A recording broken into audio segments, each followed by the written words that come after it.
Okay, there is a way to make, go ahead and plant your garlics. Now, I saw this on somebody on here. I should probably just tell you where it is, but I don't remember. So, if you take toilet paper rolls and cut them in half, then you can stuff them with soil. I would suggest you put your soil in your water. Oopsie. You still with me? I would suggest you put your soil in your water and make your soil real nice and wet. Oopsie. You can make a mess too if you like. That's okay. It's probably best to take the sticks out.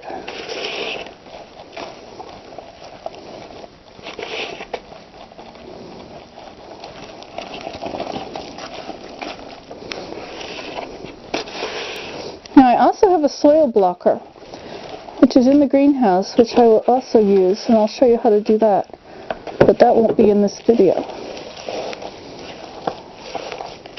Okay, so what you do then is you fill your toilet paper rolls with some dirt,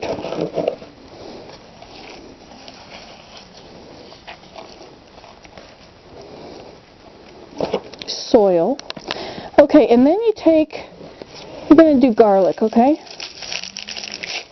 So we'll take a garlic, and at this time of year, your garlics have often started to sprout. You see that? See how that's sprouting? So you could just put that right in there. Stick it all the way down. See, and you can plant all of your garlics in these little things, and then you can just drop them into the soil later. Hey, you're still with me. That's cool. I do like my soil blocker. That's a really good thing to use. These are a little more time-consuming.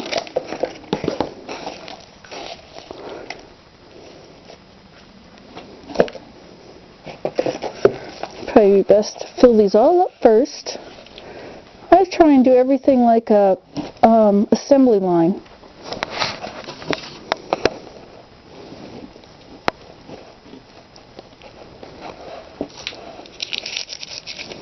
See, and then these are going to start growing. See there? They're going to start growing now, and then when you put them in the ground, they're already going to have some size to them. But you don't need to do this. You can just stick them in the ground. But if you have a short growing season and you want to lengthen it a bit, this is a nice idea.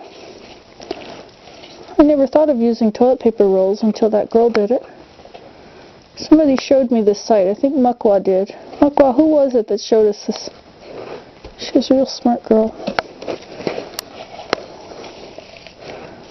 And I've never tried it before, so I'm going to do it her way. And then I'm going to go out and get my soil blocker and show you how to do that.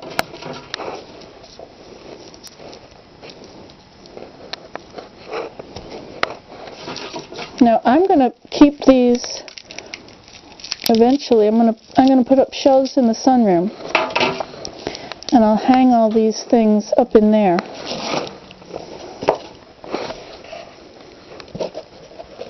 Looks like I have too much water in there, doesn't it? Now you can make your own potting soil if you use peat moss and black dirt and vermiculite. You can mix up. You use about equal amounts, or half as much vermiculite. This box is from Virginia. Thank you, Virginia, for sending me this box from Germany.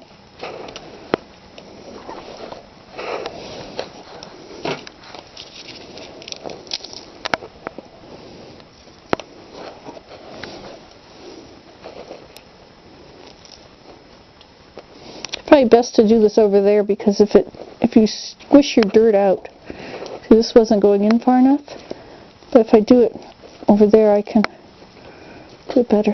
Now these aren't going to stay really soaked. Of course, things dry out. So I was dying. Oh, I was using that. I was filling up my printer with ink and I spilled it everywhere.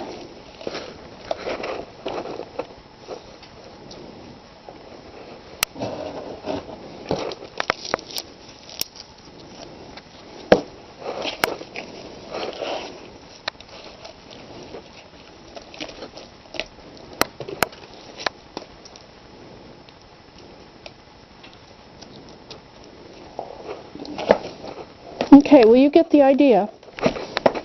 Of course, I can't turn the camera off because I'll have to mix up my fingers. I imagine my camera will turn off anyway. It's probably off already.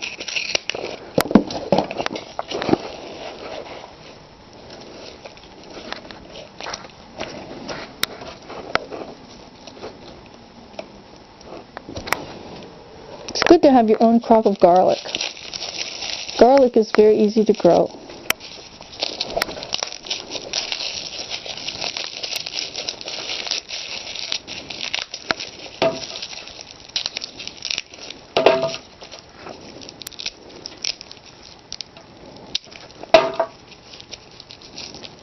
And you just leave it alone and it'll grow.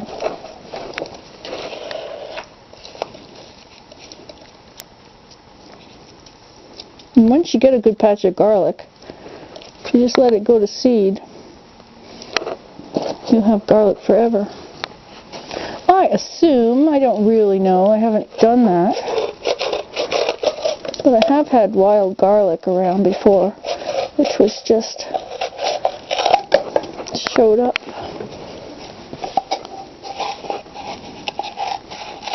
So when you're ready to plant these will just go straight into the ground. You don't have to take them out of these egg cartons. I mean, not egg cartons. That's how I planted my crocuses. I filled up egg cartons with crocuses. I think I did that on Nancy today too. Now when you buy garlic to plant, if you try and get the giant garlic, get the biggest ones, because they will become the kind of garlics you have. And you will probably want bigger garlics instead of littler garlics, right? And when you're saving them for next year to plant again, you want to save your biggest ones, not the scrawny ones. You don't want to plant the scrawny ones and eat the big ones, even though that seems more logical. You end up with a scrawnier kind of patch.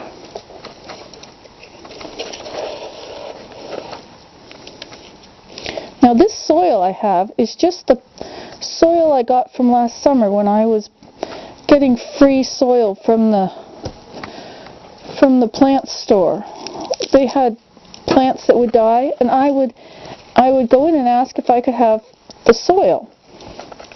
So they would give me all these containers with dead plants. Now some of the plants revived, of course. So I have millions of bushes now.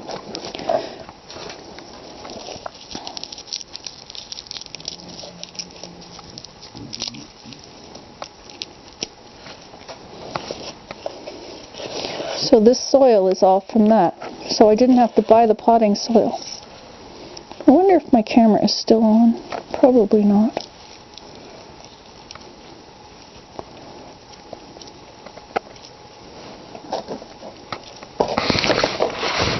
Oh, look, you are on. Can't put you back there now. I have to do it without getting my camera dirty. I really get my camera dirty all the time, don't I?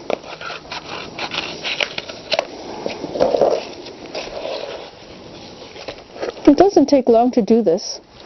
If you have a plant that died and you have the potting soil, it's hard to get soil out of your garden at this time of year.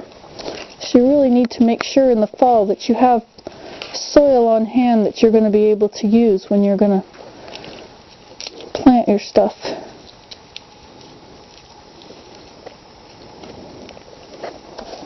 Or you could go buy it. I mean, that's what people do. It's easier to get it for free because all those plants they sell in the plant stores die, or you're better off not getting it from a nursery because they're smart enough that they're going to reuse their soil. But if you get it from the guys who supply the hardware store, you know, or whatever it is, wherever the local plants are. They probably throw it all away after the plant dies. They just take it all and put it in the dumpster, and you can just have them save all those dead things for you, and then you've got all that soil.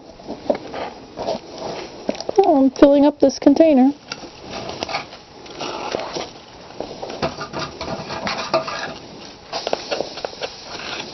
Oh, pressure cooker's working away.